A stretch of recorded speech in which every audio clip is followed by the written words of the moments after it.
Hello, everyone. Welcome to another edition of Sector 5. I am your host, as always, Cody the Hangman Heinzman. And as you can see, I'm once again joined by Jeremy.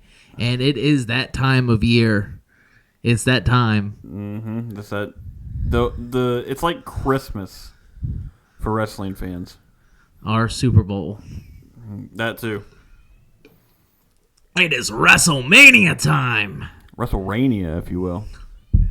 Yeah. With all the rainstorms and all the nonsense going on. Yeah. Welcome to what we've been dealing with. But all that aside, let's get to talking about some wrestling. Let's get down to the brass tacks here. And we are going to divide this by the nights. So this will be the predictions for night 1. As best as I could, I found what seems to be an official. If it's not exactly what happens on night 1, when we do the night 1 review, we will actually talk about what actually happens on night 1. And you guys can call me out for fucking it up. And they probably will. You definitely will. But as always, we will follow the usual format. I thought about changing the format because talking about a certain match in the middle and then going on to the other matches is probably going to be a little weird and probably should be the last thing we talk about. But hey, I want to follow format, so I will. So we're going to get started. The first matchup, of course, it's not the first matchup of the night. I don't know the order. I don't work for the company. If I did, I could not do these predictions. Yeah, you don't really know the answers. And I'd be making a lot more money. That too. But anywho, the first match I have wrote down is Usos. Jimmy and Jey Uso facing off against each other. Jey Uso. It's got to be. He has screwed him out of 3 titles now, and the main event of SmackDown tonight. So yeah, I'm just gonna put that. I'm gonna put that a check in the win column for Jey Uso. Part of me wants to thank Jimmy because Jay has had so much spotlight, and maybe they're gonna try and spotlight Jimmy a little bit. But I think I agree with you that Jay walks out the victor. Do we think it's going to be a clean match?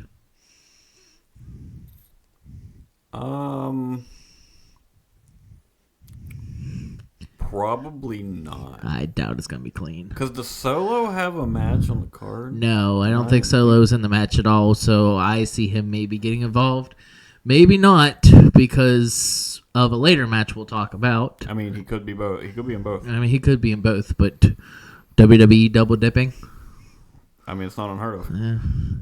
Nothing's unheard of. It's WrestleMania. Mm-hmm. WrestleRania. That is a inside joke. If y'all remember back in 2021, was it? Yep. 2037. Whenever it was the first WrestleMania back, and they had to delay it because of rain.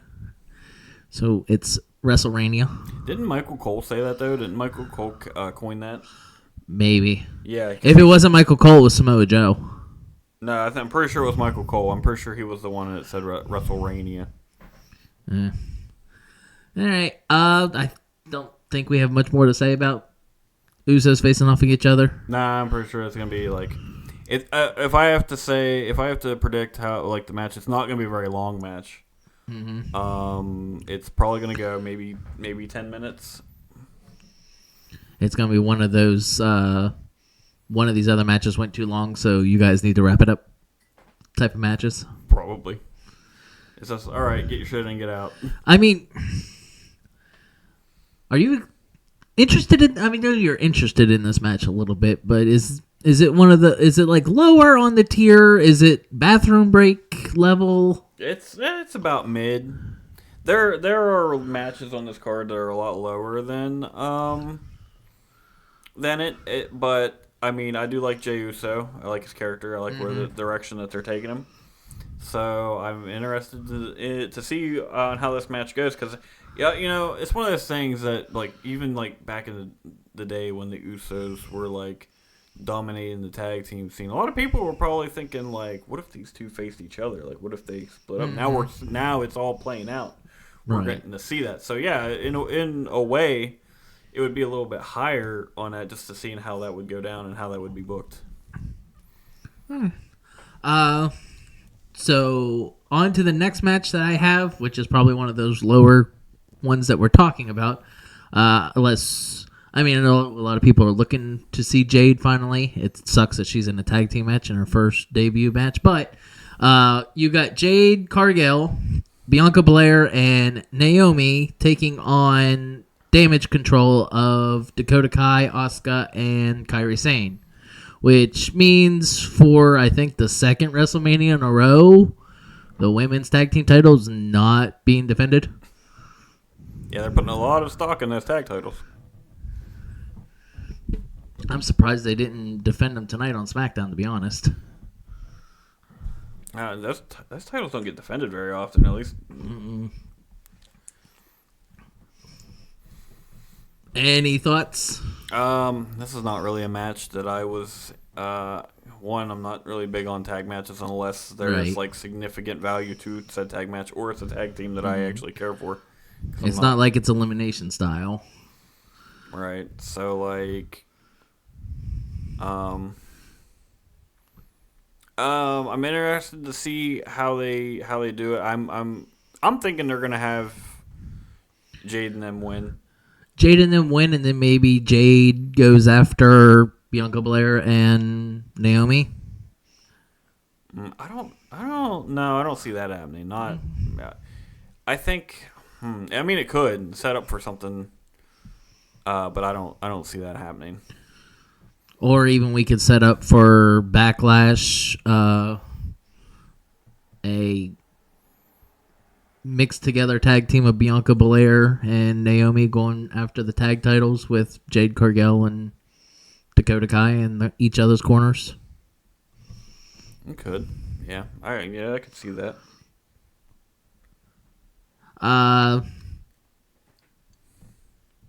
But Jade Cargill is probably getting the pin, is what we're saying. You know what? Yeah, I'll go with that bet. And then maybe this will cause some tension for Damage Control, where Dakota Kai probably gets pinned, and Kairi Sane and Asuka go and be Kabuki Warriors, and Damage Control is no more. That could be, or on the flip side of the coin, we could have Damage Control win, and that would create a rift between, because Jade Cargill and Bianca Belair are both powerhouses in their own right. They're very strong. Mm-hmm. So having those two face each other would be interesting. Okay. So maybe setting up for that. So I could see it both ways, but I have a feeling Jade and them's going to win. Yeah, I don't see Jade losing her debut match is basically what I'm thinking. It's not unheard of.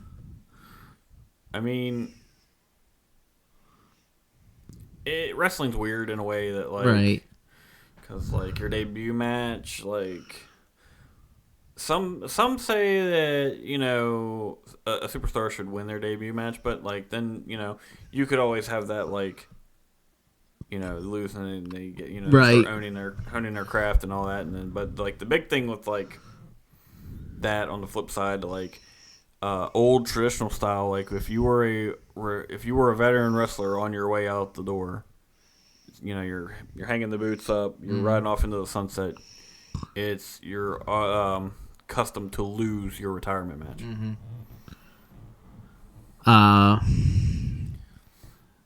So I don't think there's much more to say about this tag match. Not really. This is not something that I was really I didn't even know this match was happening until a couple days ago. I kind of wondered if you did.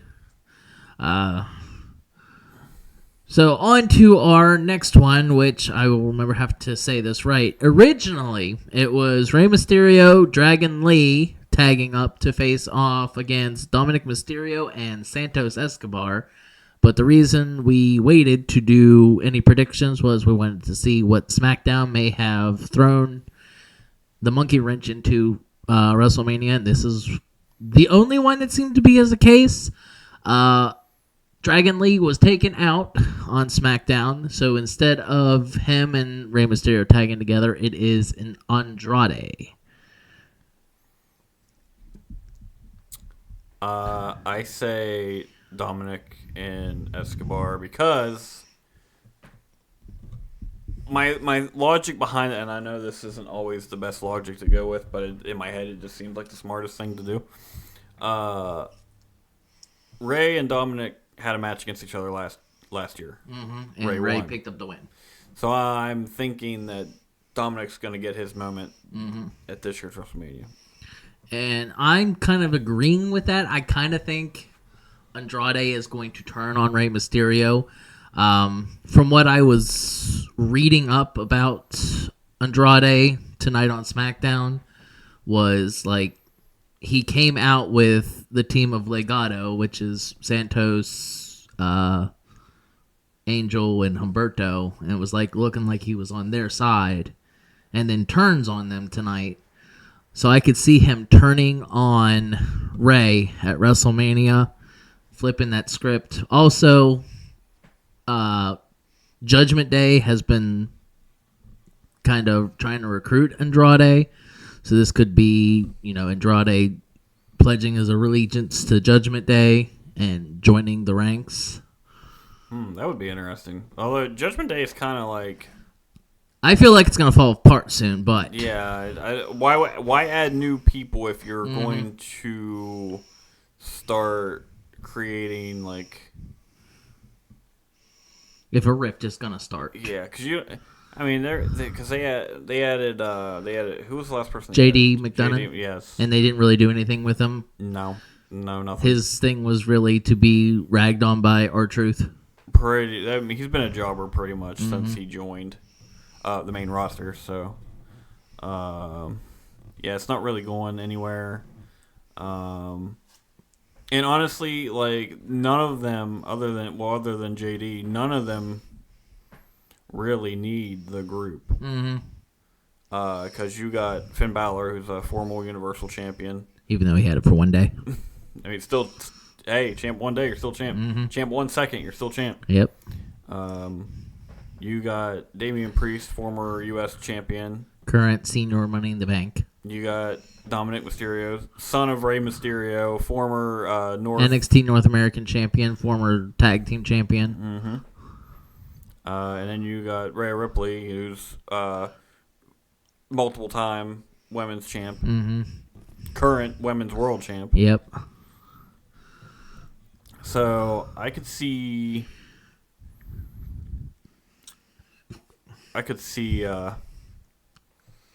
that group not lasting too much longer. Right. But I could be wrong. I mean, it doesn't seem like there has been I haven't really been paying attention, but it doesn't seem to me like there's been a lot of like dissension in the ranks lately.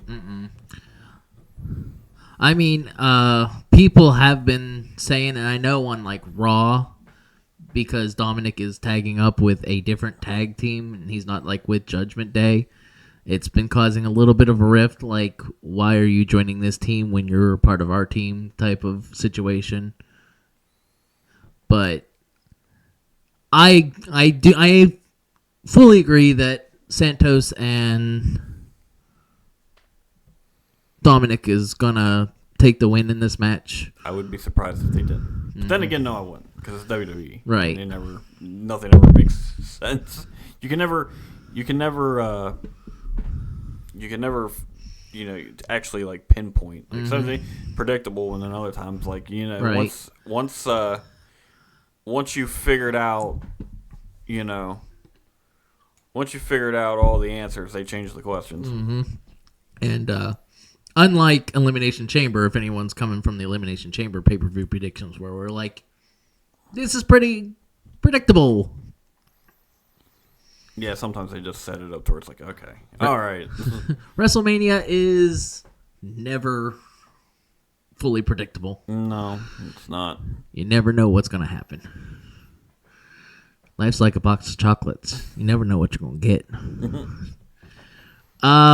Which leads us to the match that really should probably be talked about last. But as I'm following my format of non-title matches going into title matches, we have the final boss, the probable, The Rock, tagging up with the Tribal Chief, Roman Reigns, to take on Seth Rollins and Cody Rhodes, with the stipulation, if Cody Rhodes and Seth Rollins win, it's a fair one-on-one fight for the championship for Cody Rhodes. If Roman Reigns and The Rock win, bloodline rules. This is what I've been wanting. This is what I've been wanting to talk about, like, the entire time we've been recording this. So I've been, like, in the back of my mind, I'm just like, yeah, we're answering, we're talking about other things in the back of my mind, like, let's talk about this is going to be the probably most talked about match. Like I said, probably should be at the end, but following the format, it's going here. Sometimes you got to make exceptions, but I get it. All right, let's get into it, though. So, my thoughts. I'm looking to see if your thoughts are kind of like mine. I'm thinking, my thing is, it's going to be... Okay, my thought is going to be Rock and Roman are going to win and set up the bloodline rules for night 2. I am fully agreeing with that. Only because of the fact that if we're following this narrative of finishing the story, it's more poetic of finishing the story in bloodline rules than having a fair one-on-one. Mm-hmm. That was my thought exactly. They're wanting him to climb the mountain. What better way to have him climb the mountain than have him go through bloodline rules? And then, and then win the title. And then have Damien Priest cash in on him. No, I don't. I've thought about that too, to be honest. Nah, I know we're stepping into other different we're territory. Double dipping and everything. But I think if Damien's going to cash in, it's going to be on whoever the world champion is. Mm-hmm.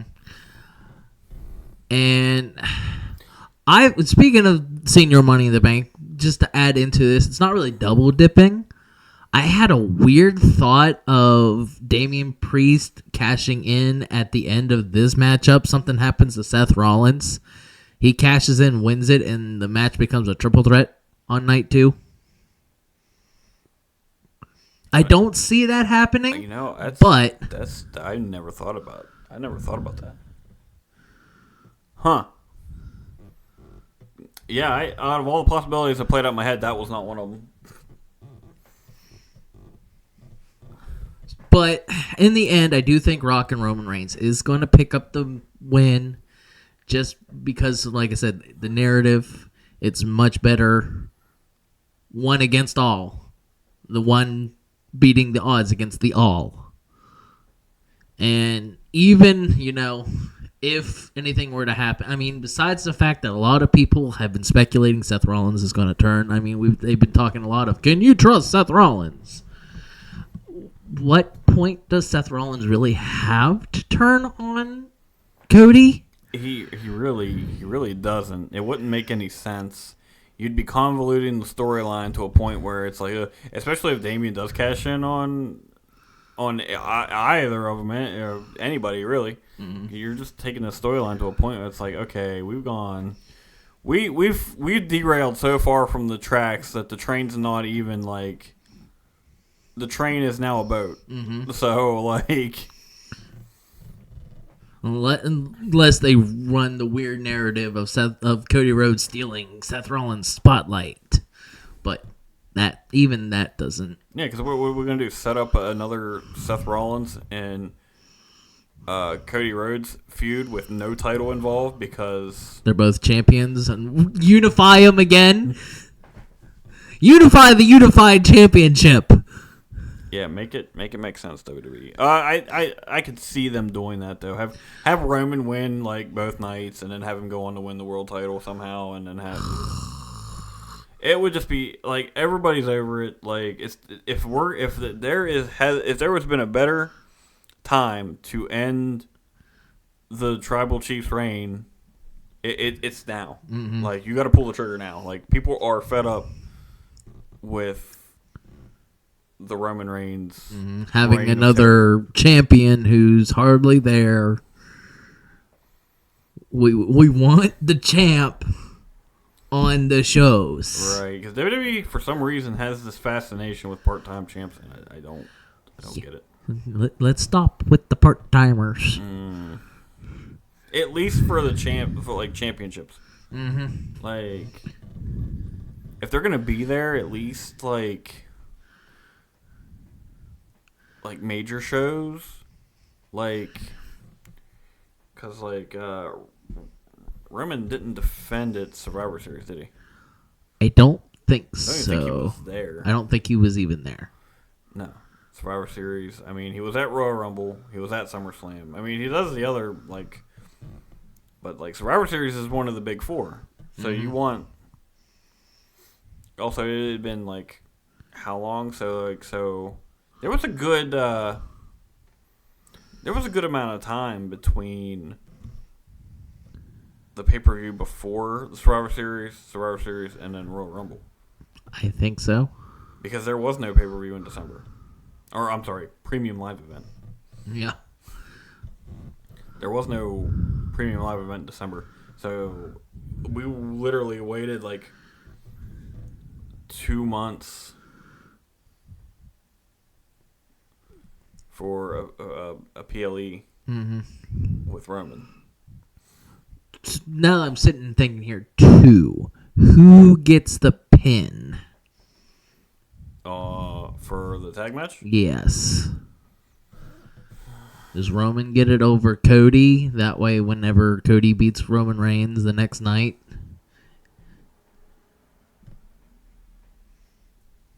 If Cody Rhodes wins, I'm not trying to spoil my predictions on that. Because I'm still trying to mull that over, really. That's a hard one, but if I'm gonna make it, this is just a guess based on what's been going on. I feel like if Rock and Roman are it's gonna be the Rock getting the pinfall, probably over Cody. Mm-hmm. It's not gonna be clean, obviously. There's gonna be some outside shenanigans at some point. If it's not Jimmy or Solo, it could be Paul Heyman. It could be. It's up in the air. I know that Rock and Roman are going to win, and it's not going to be a clean pin. Mm-hmm. That I think about wraps up our thoughts on that one. And anything else you'd like to add? No, I'm pretty sure we covered all the. I mean, I do have a little bit I want to add, but I'm going to wait till the complete end of this one to talk about it. It's not really fully because of this match that I want to talk about. But we'll get to it when I get to it. So now we are going into our title matches. There are 3 titles being defended on night 1. I'm going to start with Rhea Ripley facing off against Becky Lynch for the Women's World Heavyweight Championship. What I want to happen and what's going to happen are 2 separate entities, unfortunately. What I want to happen is Rhea Ripley retain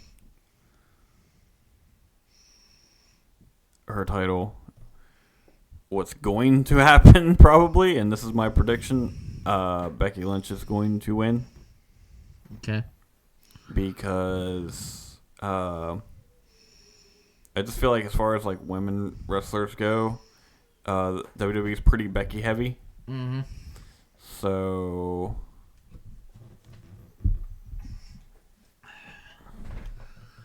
that's my thought on it.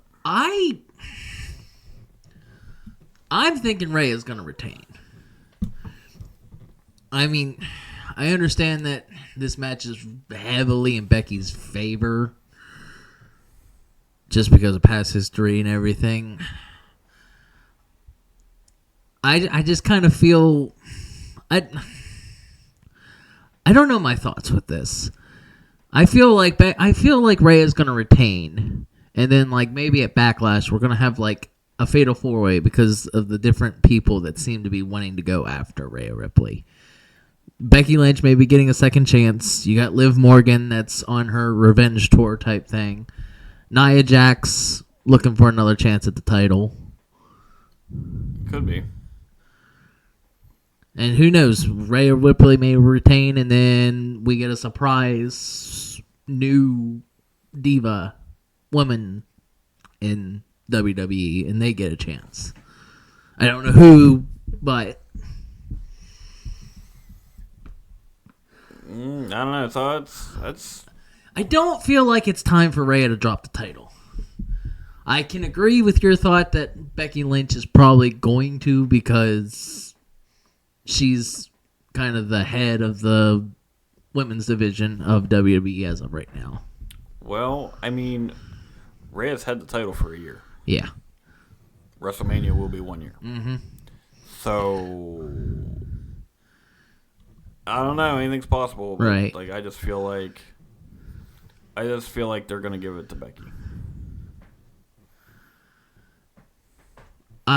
Which is kind of disappointing. I agree with that. Because nothing against Becky Lynch. Nothing against it. I mean, she's great. It's just she's had so many main events, so many title reigns. Give it to somebody. Mm-hmm. If you're gonna end the reign, if Becky loses, that's one thing. Mm-hmm. All right, I get it. Like, you know, have Rhea go through the ringer. But if you're going to have Rhea drop the title, give it to somebody who's a little more fresh. Mm-hmm. Because having new faces with the title would be nice instead of the same old. You could have given it to. You could have had Bayley go after Rhea. That would have been different. Mm-hmm. I mean, yeah, Bayley's right up there because she's one of the 4 horsewomen. But I mean, have we even seen Bayley and Rhea go at it? I don't. Not recently. Not recently. If that match has happened, it hasn't been recently. Was Rhea who took the NXT title from Bayley? I don't know. Maybe? I don't know my NXT knowledge.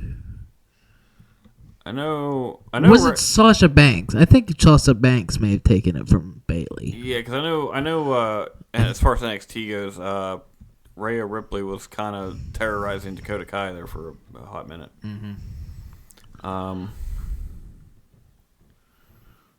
But yeah, I don't think that match has ever happened, not to my knowledge. If it has, it hasn't been any time recently. So we could have done that. We could have went that route, but I kind of get why they didn't go with the Bayley route because I don't think Bayley would have been. I mean, stranger things have happened, but I don't see Bayley beating Rhea Ripley. Nothing against Bayley. I think it'd make it a little hard to believe, unless it was by hook or crook. You know, the surprise roll-up can happen anytime. Is to suspend your disbelief. I mean, true. I mean, I've seen weirder things in wrestling. Right. I mean, Rey Mysterio did beat like Big Show in them, so. I think that's all I have to say about this. Yeah, I didn't really have much thoughts on that. It could have been anyone else though. Mm-hmm. It could have been someone newer. It could have been someone. I mean, you could have thrown Jade Cargill in there. Even if she would have lost, it would have been something new. Right. Do you think... I was just sitting and thinking about this while you were talking. I understand, Elimination Chamber was in Australia. Do you think they gave her such a big showing because she might drop the title at WrestleMania. Give her one last. I thought about that myself. That very well could be the case because she had. It was also. It was set in stone. Her family was there. It was also set in stone. She was going to win, but right. And there's a cat. Meow. This brief interruption has been brought to you by Lenny the cat. Meow. Thank you for that brief interruption. All right, back to our regularly scheduled program. On the next match? Yes. Okay. Next match, I have the Intercontinental Championship. Gunther is defending against Sami Zayn. I say Sami Zayn, and here's why. They've been building up for the past few weeks that, having Chad Gable tell Sami Zayn, you can't beat him, you can't beat him, you can't beat him. So, if I'm a betting man, which I am not, I would say that Sami is going to somehow climb the mountain, the insurmountable mountain, and take the title. Which I guess it's about that time too, because Gunther has officially become the longest reigning Intercontinental Champion. Mm-hmm. So there's no. He could hold it until the end of time, but what's the point? Mm-hmm. He's just gonna. Eventually, he's gonna get stale. Right. You don't want people holding. If Roman retains for whatever reason and goes on till August as champion into SummerSlam, he would have had the title for 4 years because he won it in August of 2020. Yeah. That's a long time. To barely defend your title. Because he only has, I think the last time they checked, it was 50-some title defenses. I think so. So, if he goes until September or something or other, he would have broken Hogan's record. Mm-hmm. I don't think they're going to go for that. I'm thinking they're going to pull the trigger on this, and they're going to have Roman drop the title. Yeah. Getting into Night 2 territory. But, yeah. But going back to the topic at hand, I feel like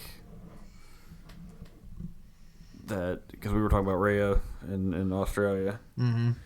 Yeah, I feel like that could be the case. That was her last hoorah, but it was also in front of her family in her home country, so that might have also been right the main factor in why she was given such the big showing. Mm-hmm. So that's my thoughts on that. So I'm not particularly sure who I think is going to win Sami Zayn versus Gunther. Like I said, I do think it's time for them to pull the trigger on it.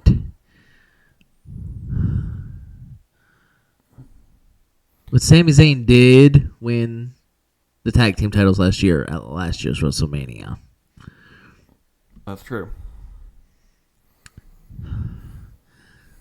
I'm going to give it to Gunther.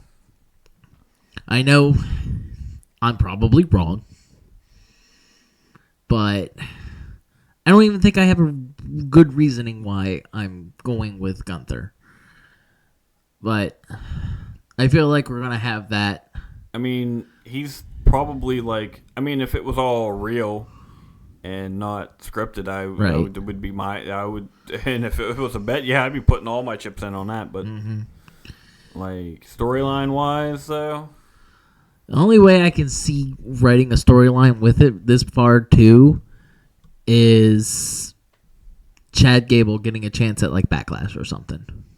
And Chad Gable gets his chance to take the title. That could be, I could see that. Maybe have a triple threat too. That very well could be the case. But I will stick with Gunther. I guess I'm saying that I won't be upset if Gunther doesn't win and Sami takes the title. I mean, Sami, I feel, needs a good singles title run, not what his last Intercontinental title run was, where he lost it and then he's like, I really never lost this and I have my Intercontinental Championship. Yeah, he was a heel at the time, though, right? Yeah, that weird storyline. Yeah, conspiracy theory, whatever. Yeah, that's Sami Zayn. So that's all I have for that one. And then the last match that I have wrote down here is I'm not going to say the big one, but there are many people involved in this one. It is the 6-pack ladder match for the unified WWE Tag Team Championships. In this contest, you have Johnny Gargano and Tommaso Ciampa. Wait a minute. They're not doing the world title? The world heavyweight title? No. They were doing both world titles on night 2? Mm-hmm. From Why? What I don't know. What? All right, then. Whatever. I was... Shrug. So what are they gonna do then? Have fucking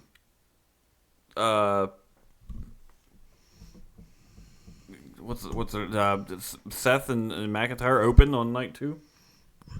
Maybe. Anywho, Johnny Gargano and Tommaso Ciampa, The Miz and R-Truth, Kofi Kingston, Xavier Woods, Grayson Waller, Austin Theory, Pete Dunne, Tyler Bate, and of course the champions Damian Priest and Finn Balor.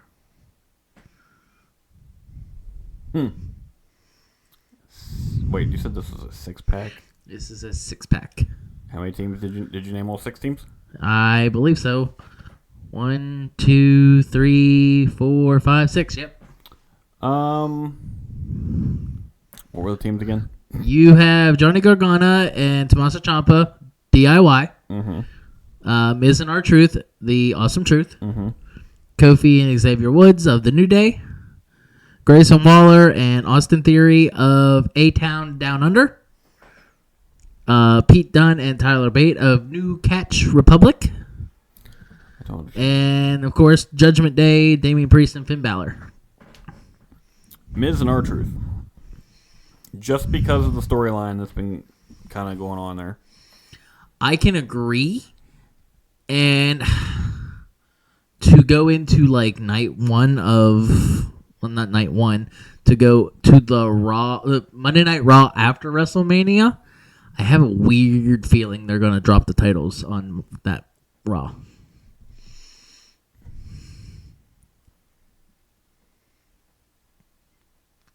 I don't see them holding it long. Maybe not. You never know. Then to entertain something that I was reading up online is someone was mentioning how they're going to have like both titles up on the top. So you'll have your Raw tag team and your SmackDown tag team. Mm-hmm. I did this and I was looking for my hand and realized this is the hand that's in the frame. Someone was theorizing that, say, like Miz and R-Truth pull down the Raw tag team titles, and then you have like Judgment Day pull down the SmackDown. Mm-hmm. This is going to be their way to finally ununify them, or something along that. That could be. Because why do we have?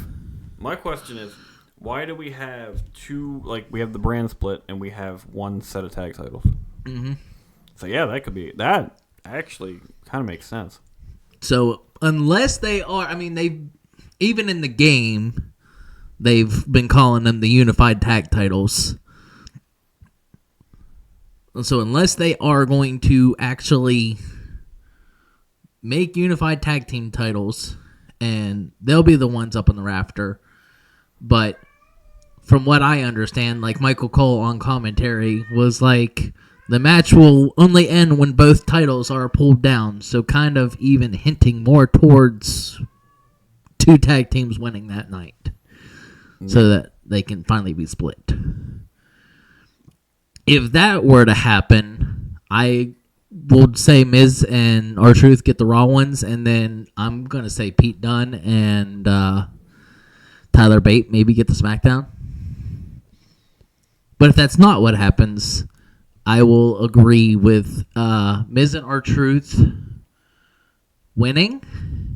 And then if they're not losing the Raw tag team titles on Monday night, maybe they lose the SmackDown ones on SmackDown. And that's how they finally ununify them. I feel like if they go the route you're talking, with like pulling down the two different ones, I feel like it's going to be Miz and R-Truth and then A-Town Down Under. Mm-hmm.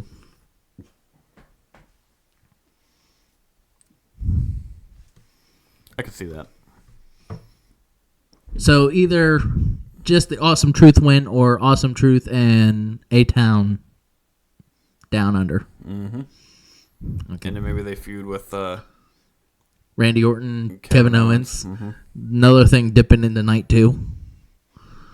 So, yeah. I guess that also depends on who wins the that match, the U.S. title match. I have my thoughts on that one. I'm sure you have some thoughts on it, too. Mm-hmm. But that is all that we have to talk about on what is potentially happening on night 1. I like I said, this might not actually be all that's on night 1. I had outside sources. I was hoping that I could find officially on WrestleMania, but 2 different sites had the same information, so hopefully the internet did not lie. Hopefully. We'll see.